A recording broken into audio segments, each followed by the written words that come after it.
One day when Bubba and Billy Bob were in the Little Rock Walmart, they decided to get in on the weekly charity raffle.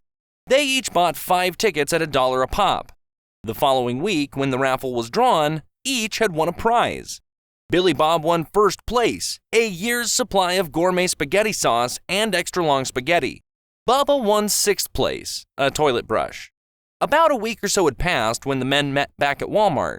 Bubba asked Billy Bob how he liked his prize, to which Billy Bob replied, "Great, I love spaghetti." Billy Bob asked Bubba, "How about you? How's that toilet brush?" "Oh, not so good," replied Bubba. "I reckon I'm gonna switch back to paper." A traveler pulls into a hotel around midnight and asks the clerk for a single room. As the clerk fills out the paperwork, the man looks around and sees a gorgeous blonde sitting in the lobby. He tells the clerk to wait while he disappears into the lobby. After a minute, he comes back with the girl on his arm. "Fancy meeting my wife here," he says to the clerk. "Guess I'll need a double room for the night." The next morning, he returns to the lobby to settle his bill and finds that the amount is over $3,000. "What's the meaning of this?" he yells at the clerk. "I've only been here one night." "Yes," replies the clerk, "but your wife has been here for 3 weeks. A man enters a sexy lingerie store to purchase a sheer neglige for his wife. He is shown several possibilities that range from $250 to $500 in price. The more sheer, the higher the price. Naturally, he opts for the sheerest item, pays the $500, and takes it home. He presents it to his wife and asks her to go upstairs, put it on, and model it for him. Upstairs, the wife thinks, "I have an idea. It's so sheer that it might as well be nothing. I won't put it on. I'll do the modeling naked, return it tomorrow, and keep the $500 reward for myself." She appears naked on the balcony and strikes a pose. The husband says, "Good grief! You'd think for $500, they'd at least iron it." Joe was a steward for Fly High Airlines. He watched as an older lady boarded the plane holding a dog in a cage. "Excuse me," said Joe. "Dogs are not allowed on board. You have to check it in with the baggage." The lady wasn't happy, but Joe was an experienced steward and succeeded in convincing the lady without much of a scene. Upon arrival, Joe peeked in the cage and, to his great surprise, saw that the dog was dead. Frantic that they may get sued, Joe quickly sent one of his underlings out to town to buy a dog that looked exactly the same. Just in the nick of time, the underling arrived with the dog. They quickly switched dogs and breathed a sigh of relief. "This isn't my dog," said the lady as soon as she saw it. "I'm sure it is," insisted Joe. "I was very careful about where I put it." "It's not my dog," argued the lady. "You see, I was bringing my dog to my hometown to have him buried." A new monk moves into a monastery. On his first day, he is placed in charge of the copying of holy texts. He notices that all the other monks are not copying the original texts, but are copying previous copies. So he approaches one of the elder monks and says, "Do you realize if there is an error in one of the copies, all of the subsequent copies will contain the same error?" The elder monk replies, "We have been doing it this way for centuries, but I understand your concern." The elder monk heads to the vault to check the main copies against the original texts. Hours later, he has not returned and they begin to worry. So they send a monk to the vault to check on him. The monk finds him sitting and weeping next to the original texts. He asks the elder monk, "What's wrong? What did you find?" The elder monk looks at him with pain in his eyes and says, "It says, celebrate." An elderly couple, both widowed for several years, have been dating for quite some time. Eventually, they decide the time has come to finally tie the knot. One evening, just a few weeks before the wedding, they go out to a nice, quiet restaurant to enjoy a dinner. Over appetizers, they start discussing how their life together will work. He talks about finances, she talks about living arrangements.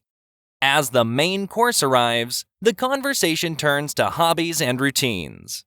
The discussion flows easily, covering all the little details of what their married life might look like. As dessert is placed on the table, the man starts to feel a bit nervous. There's still one topic they haven't touched on yet, and it's been looming in the back of his mind all evening. Clearing his throat awkwardly, the old gentleman shifts in his seat.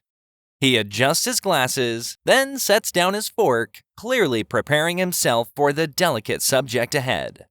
Finally, with a hesitant smile, he leans forward slightly, his voice soft and a little uncertain. So, there's one more thing we haven't talked about. How do you feel about, making love? He watches her carefully, unsure of how his question will be received. There's a pause, and she gently dabs her mouth with her napkin, considering her response. After a moment, she looks him in the eye, smiles kindly, and replies, I would like it infrequently. The old gentleman sits back and nods thoughtfully at first, but then something seems to puzzle him. He furrows his brow, adjusts his glasses again, and leans back in. He then lowers his voice and asks, Is that one word or two? An old snake goes to see his doctor and says, I need something for my eyes. I can't see very well these days. The doctor fixes him up with a pair of glasses and tells him to return in 2 weeks. The snake comes back after 2 weeks and tells the doctor that he's very depressed. What's the problem? Asks the doctor. Didn't the glasses help you? The glasses are fine, Doc, answers the snake. The problem is, I just discovered that for the past 2 years, I've been living with a garden hose. 3 Englishmen are sitting in a cozy, dimly lit pub, nursing their beers after a long day. Their attention fixates on a man sitting alone at the bar, a quiet, seemingly unbothered Irishman sipping a pint of stout. The first Englishman, eager to impress his mates, nudges them with a grin. Watch this, lads. I'll wind him up. He downs the rest of his beer, wipes his mouth with his sleeve, and strolls over to the Irishman. He taps the Irishman on the shoulder, and with a cocky smirk, Oi, mate, he says, I hear your St. Patrick was a drunken loser. The Irishman, without even turning his head, takes a calm sip from his pint and says, Oh, really? Didn't know that.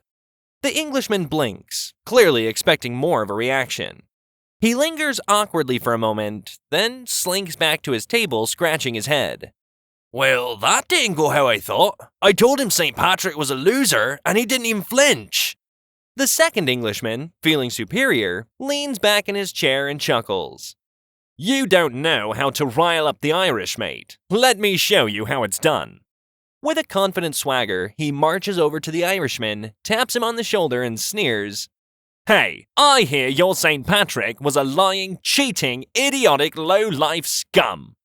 The Irishman takes another slow, deliberate sip of his beer and shrugs. Oh, really? Didn't know that, he says, as if he's just been told the weather forecast.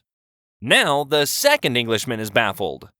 He walks back to his friends, utterly bewildered. What's wrong with him? He just said he didn't know that. The third Englishman, watching the whole scene unfold, shakes his head in disappointment. You guys are useless. Let me have a go. I'll really set him off. With confidence, he strolls over to the Irishman, taps him on the shoulder, and with a smug grin says, Our St. Patrick was an Englishman! The Irishman finally turns around, looks the Englishman straight in the eye, and with a grin just as smug, replies, Yeah! That's what your two mates were trying to tell me. A wealthy man decides to go on an African safari and takes his faithful pet dog along for company. One day, the dog starts chasing butterflies and before long discovers that he's lost. Wandering about, he notices a tiger heading rapidly in his direction with the obvious intention of having him for lunch. The dog thinks, Boy, I'm in deep trouble now. Then he notices some bones on the ground close by and immediately settles down to chew on the bones with his back to the approaching tiger. Just as the tiger is about to leap, the dog exclaims loudly, Man, that was one delicious tiger! I wonder if there are any more around here. Hearing this, the tiger halts his attack in mid-stride as a look of terror overcomes him and slinks away into the trees. Whew, Thinks the tiger. that was close. That dog nearly had me. Meanwhile, a monkey has been watching the whole scene from a nearby tree. He figures he can put his knowledge to good use and trade it for protection from the tiger. So, off he goes. When the dog sees the monkey heading after the tiger with great speed, he figures something must be up. The monkey soon catches up with the tiger, spills the beans, and strikes a deal for himself with the tiger. The tiger is furious at being made a fool of and says, Here, monkey, hop on my back and see what's going to happen to that conniving dog. Now, the dog sees the tiger coming with the monkey on his back and thinks, What am I going to do now? Instead of running, the dog sits down with his back to his attackers, pretending he hasn't seen them yet. Just when they get close enough to hear, the dog says, Where's that monkey? I sent him off a half an hour ago to bring me another tiger.